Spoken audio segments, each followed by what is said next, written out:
išao Pera ujutro na slavu. Išao je Pera na slavu i tako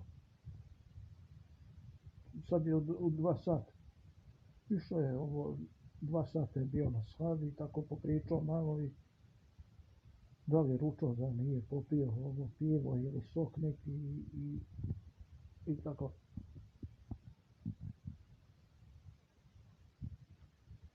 I sad drugi pošto nose ljudi na slavu, pa nose ko šta ima.